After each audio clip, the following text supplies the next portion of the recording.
করবো আমি এখন? আচ্ছা, এত অধৈর্য হলে হয় মামুনি? কত কারণে তো মোবাইলটা বন্ধ থাকতে পারে। আর তাছাড়া এমনও তো হতে পারে তোমার কোনো কথার কারণে আরমান অভিমান করেছে, কে জানে। বিশেষ করে আন্টি, অভিমান করার মতো কোনো কথাই আমি ওকে বলিনি। ঠিক আছে, তোমার আব্বার অফিসে ফোন করে দেখি। আরমানের পরিচিত একজনকে তোমার আব্বার অফিসে চাকরি দেওয়া হয়েছে, ও নিশ্চয়ই আরমানের খবর দিতে পারবে আমাদেরকে।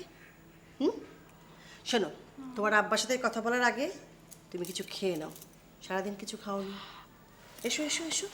আমার খেতে ইচ্ছে করছে। এসো।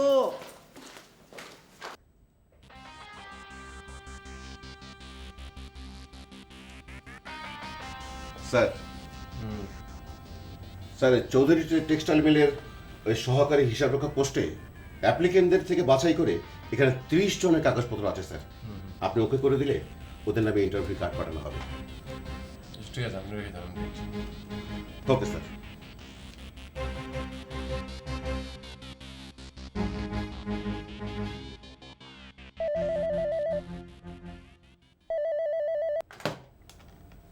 হ্যাঁ, হ্যালো। দুলাভাই, মিথিলা অনেক টেনশনে আছে। টেনশন? কেন টেনশন কিসের? কালকে থেকে আরমানের ফোন বন্ধ পাচ্ছে। আচ্ছা আচ্ছা, ঠিক আছে, আমি দেখছি।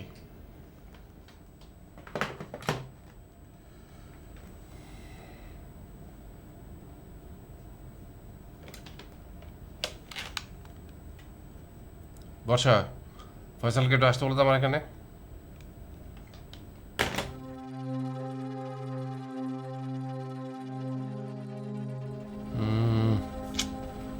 কাল থেকে ফোন বন্ধ, ওদের মধ্যে মন কষাকষি হলো না তো? আসবো স্যার? এসো ফয়সাল, এসো, বসো।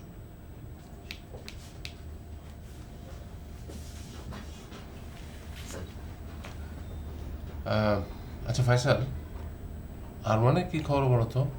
কালকে থেকে ওর মোবাইল বন্ধ।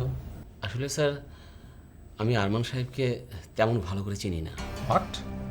তুমি আরমানকে চেনো না মানে? না না, চিনি না ঠিক তা নয়। আসলে আমার এক পরিচিত জনের মাধ্যমে ওনার সাথে আমি পরিচিত হয়েছিলাম। আপনি যদি বলেন, আমি ওনার খবর এনে দিতে পারবো। তো আরমান যে বললো তুমি ওর দেখাশোনা করো। একটু বাড়িয়ে বলেছে স্যার। আসলে ওনার কাজের লোকের মাধ্যমে আমার জন্য ওনার কাছে বেশ কয়েকবার আমি রিকোয়েস্ট পাঠিয়েছিলাম। তাই হয়তো উনি আমার জন্য এত বড় কাজটা করেছেন। শুনেছি উনি বড় দেশে বড় হয়েছেন, তো তাই মনটা এত বড়। স্যার, আমি কি আরমান স্যারের খোঁজ নেব? হ্যাঁ, তুমি খোঁজ নাও।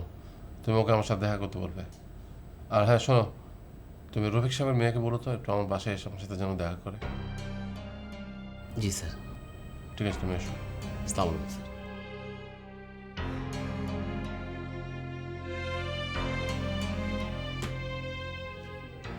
কি বলো? এটা তো রীতিমতো চিট।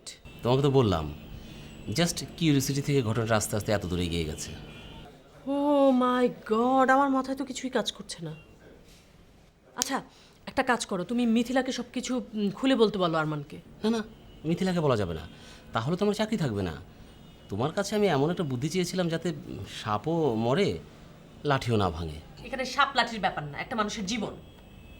এখানে আরেকটা বিষয় আছে, সেটা হচ্ছে আমার চাকরি। তোমার চাকরি বড় না ওই মেয়ের জীবন বড়? জীবন? না না, আমার চাকরি বড়। দেখো ফয়সাল, এরকম বোকার মতো পাগলের মতো কথা বললে চলবে না, ঠিক আছে? একটা মানুষের জীবন, হ্যাঁ? মিথিলার জীবনটা অনেক বড়। চাকরি আজকে যাবে কালকে আসবে, একটা মানুষের জীবন চলে গেলে তো আসবে না, আসবে? তো এখন কি করতে হবে আমি বলছি। আরমানকে বলতে হবে যে মিথিলাকে সবকিছু খুলে বলার জন্য।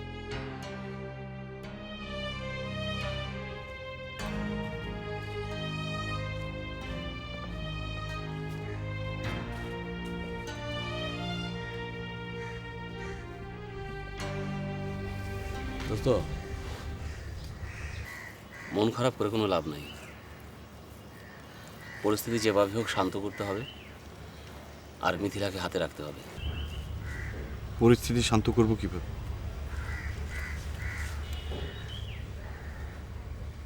মিথ্যার চোরাবালিতে ডুবতে ডুবতে আমার আসল অস্তিত্বই তো বিলীন হয়ে গেছে। ওরা তো আর চালচুলোহীন আরমানকে চেনে না। তারপরেও আমি বলতেছি, তুই একবার কষ্ট করে মিথিলার কথা ভেবে তার বাসায় যায়। আবারও যেহেতু মিথ্যা কথাই বলতে হবে। আরে মিথ্যা হচ্ছে মরা লাশের মতো। মরা লাশ আগলে রাখলে যেভাবে দুর্গন্ধ ছড়ায়, ঠিক তেমনি মিথ্যাও লাশের মতো দুর্গন্ধ ছড়ায়। আমি আর এটা বয়ে বেড়াতে পারছি না।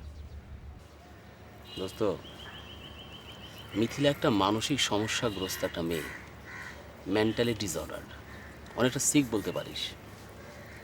তোকে যখন পেলো, তুই এমনভাবে তার কাছে নিজেকে উপস্থাপন করলি, তোর কথা বিশ্বাস করলো, তোর উপর ভরসা করলো, নির্ভর করলো। এখন তোকে নিয়ে সে স্বপ্ন দেখতেছে। স্বপ্ন দেখতে দেখতে একটা স্বপ্নের সমুদ্র তৈরি করেছে। সেই সমুদ্রে সে রাজহংসীর মতো সাঁতার কাটছে। এখন যদি সেই সমুদ্রের পানি শুকে যায়, কি হবে? হয় সে পাগল হয়ে যাবে, না সে সুসাইড করবে। এর জন্য তুই দায়ী। তুই আমাকে ওর কাছে মিথ্যা বলতে শিখিয়েছিলি। ঠিক আছে, আমি মানি, আমি স্বীকার করতেছি আমি দায়ী, আমি অনেকটাই দায়ী। কিন্তু এটা এখন প্রশ্ন না, প্রশ্ন হচ্ছে মিথিলাকে বাঁচানো। আর তোর চাকরি রক্ষা করতে হবে, এই তো। চাকরি মায় আমার আছে, কিন্তু এই মুহূর্তে আমি চাকরির কথা ভাবছি না। সত্যি বলছি, আমি মিথিলার কথা ভাবছি। তুই মিথিলাকে ফোন দে। আর আমার কথা, আমি যে জ্বলে পুড়ে ছাই হয়ে যাচ্ছি। আমাদের কথা, আমরা কি? আমরা হচ্ছি ওই কাগজে ভদ্রলোক। কয়েকটা কাগজের সার্টিফিকেট ছাড়া আমাদের কি আছে? ওই কাগজ তো পুরো ছাই হয়, আর আমরা পড়লে ছাইও হই না, নিঃশেষ হতে থাকি। যাই হোক, তুই মিথিলাকে ফোন দে, ফোন দিয়ে আস্তে আস্তে বুঝিয়ে সব কিছু বল। তা কি করে হয়? একজন প্রতারককে মিথিলা কেন বিশ্বাস করবে? না, তুই প্রতারক না, তুই তাকে প্রতারণা করতে চাস নাই। এটা জাস্ট একটা খেলা। হ্যাঁ, খেলা, তবে জীবন নিয়ে খেলা। পৃথিবীর সব খেলাই অনেক মানুষের জীবন নিয়ে হয়েছে। যাক, তত্ত্ব কথা বলে লাভ নেই। তুই মিথিকে একটা ফোন দে, সব খুলে বল। আমার মনে হয় সব সমস্যার সমাধান হয়ে যাবে।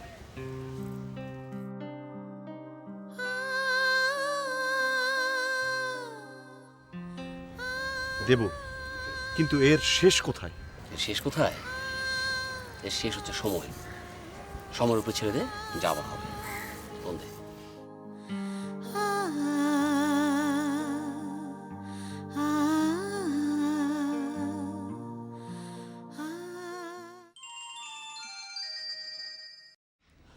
হ্যালো আরমান, তুমি কোথায়? কেমন আছো? তুমি ফোন দিচ্ছ না কেন? তোমার ফোন বন্ধ কেন? তোমার কিছু হয়নি তো? তুমি ঠিক আছো তো? আমি ভালো আছি। তোমার কি খুব কষ্ট হচ্ছে? আমার খুব কষ্ট হচ্ছে। তুমি এতক্ষণ আমাকে ফোন দাওনি কেন? এই তো দিলাম। মিথিলা, তোমাকে আমার অনেক কথা বলার আছে, যা শোনার পর আমাকে আর তোমার ভালো লাগবে না। তুমি আমাকে ঘৃণা করবে। তাহলে শোনার দরকার নেই। তোমাকে ঘৃণা করে যে আমি বাঁচতে পারবো না। এই শোনো, তুমি এখনই আমার বাসায় চলে আসো। আর যদি না আসতে পারো তাহলে বলো, আমি আসছি। আমি তোমাকে দেখে চলে যাব। তোমাকে আসতে হবে না, আমি আসছি। রাখলাম। আচ্ছা ঠিক আছে, বাই। দোস্ত, চল মেসে চল, ফ্রেশ হয়ে তাড়াতাড়ি মিথিলার বাসায় যেতে হবে। উঠ উঠ উঠ, চেরা উঠ, আয়।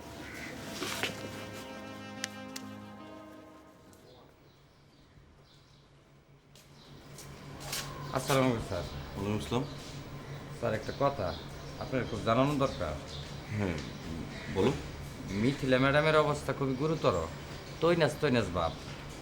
তৈনাস ভাব মানে? ও স্যার, এইটা হলে আমরা মমি সিংয়ের শব্দ। তৈনাস মানে হলে গিয়ে অস্থির বাপ। খালাম মারে আপনার কথা জিগায়, আমারে জিগায়। শরমের কথা স্যার, এই অদমের কাছে আপনার আস্থানার কথা জিগাইছেন। আমি বলছি, ম্যাডাম ওই আরমান স্যার তো ডলার বাঙানোর মতো একটা জটিল কামে আটকা পড়ছেন। মানে হিসাবপত্রের ব্যাপার তো, তাই মনে হয় মোবাইলটা বন্ধ রাখছেন। দেখেন, আপনি ডলার বাঙানো শেষ হলে ঠিকই আপনার সামনে এসে নাজিল হইব। স্যার দেখছুন এই কাদির কেমন চিন্তা করছে, ঠিকই আপনি এসে হাজির হয়েছেন।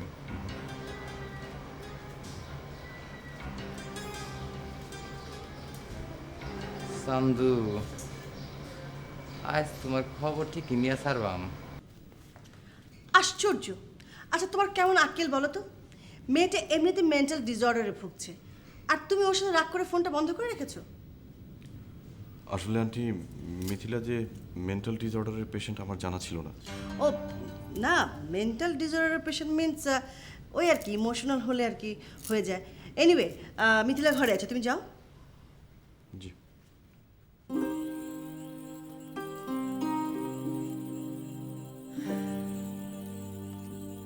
তুমি আমাকে বলো, তুমি আমাকে কেন এত কষ্ট দিলে বলো? মিথিলা, মিথিলা হাত ছাড়ো, কেউ দেখবে। দেখো, তুমি আগে বলো তুমি আর কখনো আমাকে কষ্ট দেবে না, বলো। মিথিলা হাত ছাড়ো, পরে বলছি। I am so sorry. আমার যে আসলে মাঝে মাঝে কি হয়ে যায় আমি নিজে বুঝতে পারি না। আচ্ছা, তুমি কোনো কথা বলছো না কেন? বলার তো কিছু নেই মিথিলা, তুমি খুব ভালো মেয়ে। তুমি তো খুব ভালো। না, আমি মোটেই ভালো না। আমি তোমাকে ভালোবাসার উপযুক্ত না। তুমি এসব কথা এখন বলছো কেন আরমান? বলছি তার কারণ হচ্ছে তুমি আমাকে নিয়ে বিয়ের কথা ভাবছো তাই। এমনটি তো হওয়ার কথা ছিল। না, এমনটা হওয়ার কথা না, কারণ আমি তোমাকে কখনোই বিয়ের আশ্বাস দিইনি। তার মানে তুমি কি বলতে চাচ্ছ? তুমি আমাকে পছন্দ করছো না? প্লিজ আমার কষ্টটা আর বাড়িও না। আর তোমার কি মনে হয় আমি খুব সুখে আছি, তাই না? তুমি তো ভাবছো দুটো মাত্র দিন দেখতে দেখতে কেটে যাবে, কিন্তু আমি তো জানি দুটো দিন কিভাবে দুটো বছর হয়ে যায়। প্লিজ আরমান, আমাকে আর কষ্ট দিও না আরমান, আমি আর কষ্ট সহ্য করতে পারবো না। আমি কি করব? সহায় সম্বলীন একটা মানুষ যে নিজেকেই রক্ষা করতে পারে না, সে অন্যকে রক্ষা করবে কিভাবে? এসব তুমি কি বলছো আরমান? তোমাকে ভালোবেসে কি আমি ভুল করেছি? হ্যাঁ, ভুল করেছেন, 100 বার ভুল করেছেন। আপনাকে ভালোবাসার কোনো যোগ্যতাই আমার নেই। যোগ্যতা বিচারে প্রশ্ন করো না আরমান, তুমি শুধু আমাকে বলো তুমি আমাকে ভালোবাসো কিনা। ভালোবাসলেই সবকিছু হয় না। ভালো না বাসলে যে মানুষের জীবন থেমে থাকবে তা ঠিক না। কিন্তু আমার জীবন তো থেমে গেছে আরমান। তোমার হাত না ধরে আমি এক পাও সামনের দিকে আগাতে পারছি না। তুমি বলো, তোমার বাড়িয়ে দেয়া হাত কি তুমি গুটিয়ে নেবে? আমি যদি আপনার দিকে হাত বাড়িয়ে থাকি তাহলে সেটা আমার অনিচ্ছাকৃত ভুল। আপনিই বলেন, কেউ যদি আকাশের দিকে তাকিয়ে তাকে স্পর্শ করতে চায় তাহলে কি তার সেটা বোকামি নয়? আপনি যদি আমাকে বন্ধু ভাবেন, আমি সবসময় আপনার পাশে আছি। এর চেয়ে বেশি কিছু আপনাকে দিতে পারছি না বলে দুঃখিত, আমাকে ক্ষমা করবেন।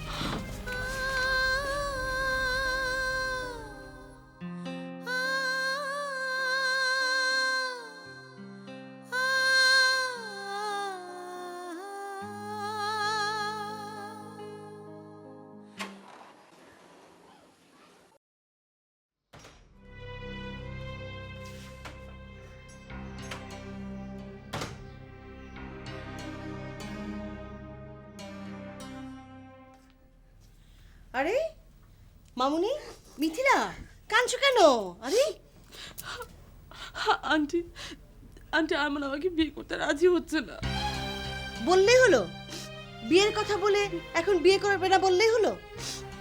আন্টি ও কখনোই বিয়ের কথা বলে না। আরে বাবা, মুখে বলেনি তো কি হয়েছে? বিয়ে করার জন্যই তো তোমার সঙ্গে চলাফেরা করেছে, কথাবার্তা বলেছে, তাই না? না আন্টি, ও সবসময় বিয়ের বিপক্ষে ছিল। আমি ওকে বলেছিলাম আমার সাথে মেলামেশা করার জন্য। তাহলে আর কান্নাকাটি করছো কেন? সবই তো মিটেই গেল। প্লিজ আন্টি এভাবে বলো না, আমার খুব কষ্ট হচ্ছে, এভাবে বলো না। দেখো মিথিলা, আমরা কথা বলার মতো কোনো সুযোগই তুমি আমাদেরকে দাওনি।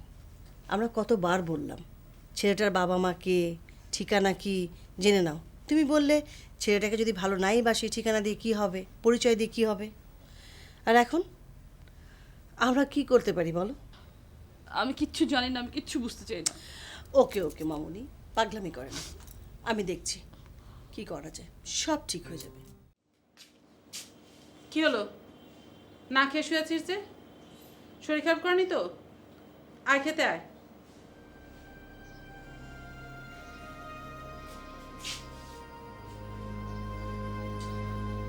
কই, শরীর তো ঠিকই আছে, চল খেতে চল। খাবো না মা, তোমরা খেয়ে নাও। আচ্ছা, অন্য কোথাও যদি খেয়ে আসিস তাহলে আগে বললেই তো হতো, অন্তত পক্ষে একবেলা চাল তো বাঁচতো। কি খুব খারাপ কথা বলে ফেললাম? সংসারটা তো আমাকে চালাতে হয়। তোমার বাবা তো পার্কে অফিস করে, আর তুমি রেস্টুরেন্টে গিয়ে খেয়ে আসো। তাহলে আমরা আর খামাখা কষ্ট করে রান্না বান্না করে খাই কেন? আমরা অন্য পথ ধরি।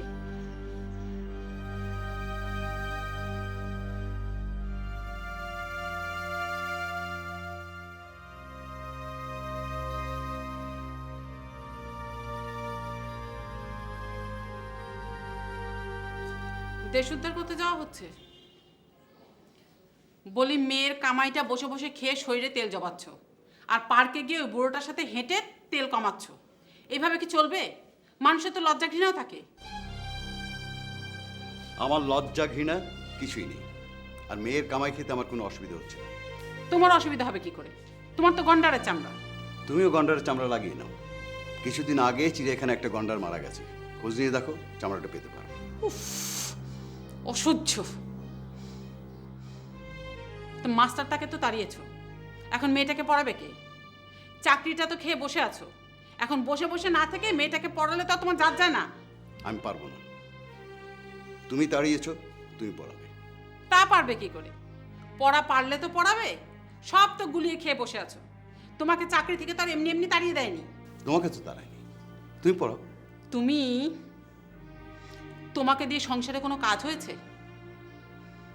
তোমার বড় মেয়ের খবর কি? অফিস থেকে ফিরলে তাকেই জিজ্ঞেস করো। আমাকে কি বলবে? আমি তো সবার শত্রু। বাপ বেটিতে তো খুব ভাব, দেখি তো আমার আড়ালে বাপ বেটিতে খুব ফুল স্পিডে এই ফুসুর ফাসুর চলে।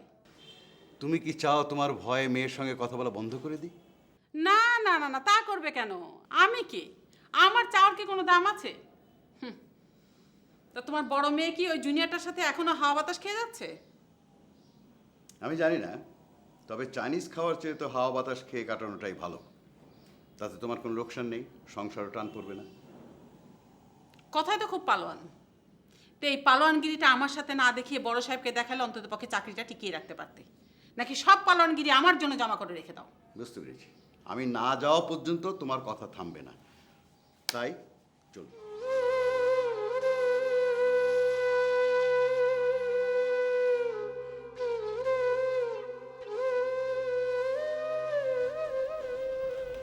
কি ব্যাপার মিস তনিমা, আপনি তো আমাকে চিনতেই পারছেন না, তাই না? খেজুরে আলাপ করার মতো সময় আমার নেই, কোনো কাজের কথা থাকলে বলো। এক সময় তো অফুরন্ত সময় ছিল। পুরনো কথা বলে আসলে কোনো লাভ নেই। এক সময় তো এই দেশটাও পরাধীন ছিল। তার মানে আমি তোমার জীবন থেকে পুরোটাই অতীত? ওই জুনিয়র ছেলের হাতে হাত রেখে স্বাধীনতা অর্জন করছো? কথা বলছো না কেন? তবে আমার জীবন থেকে 3টি বছর কেড়ে নেওয়ার অধিকার তোমার নেই। আমাকে পুরোটা বুঝিয়ে দিতে হবে। কৈফিয়ত চাইছো? তোমার কোনো দোষ নেই, সব দোষ আমার। তাছাড়া সময় তো আর তোমার একা নষ্ট হয়নি, আমারও নষ্ট হয়েছে। না না, তোমার সময় নষ্ট হয়নি। তুই তো সিনিয়রদের সাথেও মিশেছো, জুনিয়রের সাথেও মিশেছো। ছি আজাদ, অত ছিচি করো কেন? ছিচি তো আমি পাওয়ার উপযুক্ত না, তুমি পাওয়ার উপযুক্ত। যাক, আমাকে ছাড়ার কারণটা তোমাকে বলতে হবে। কৈফিয়ত চাইছো? অবশ্যই কৈফিয়ত চাচ্ছি। আমার পরিবারের দায়িত্ব আমার ঘাড়ে, এই দায়িত্ব এড়ানো আমার পক্ষে সম্ভব না। এবং আমার মনে হয়েছে তোমার ফ্যামিলির সাথে বিয়ে হলে তোমার ফ্যামিলি এটা মেনে নেবে না। কিন্তু তোর সাথে প্রেম করার সময় তুমি আমার সাথে প্রতারণা করছো। আমার যা বলার আমি বলে ফেলেছি, তোমার যা খুশি তুমি ভাবতে পারো। তোমাকে আমি ছাড়বো না। শোনো, তুমি আর কোনোদিন আমাকে ডিস্টার্ব করতে আসবে না, তাহলে আমি বসের কাছে কমপ্লেন করব। আশা করছি চাকরির মায়া থাকলে এই কাজটা তুমি আর করবে না। যাও এখান থেকে।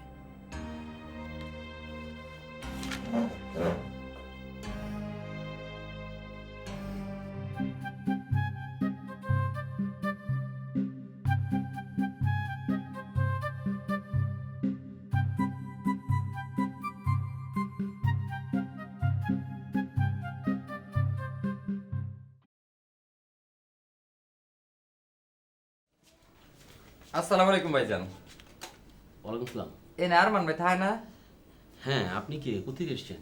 কেউ স্বপ্ন বনে, কারো স্বপ্ন ভাঙে, কেউ স্বপ্ন করে চাষ। স্বপ্ন জমিনে কারো আশা ফলে, কারো দুঃখে বসবাস।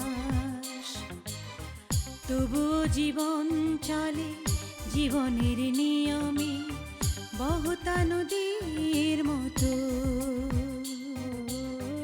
এই সব নিয়ে অবিরত বহে জীবনের চির চেনা সুর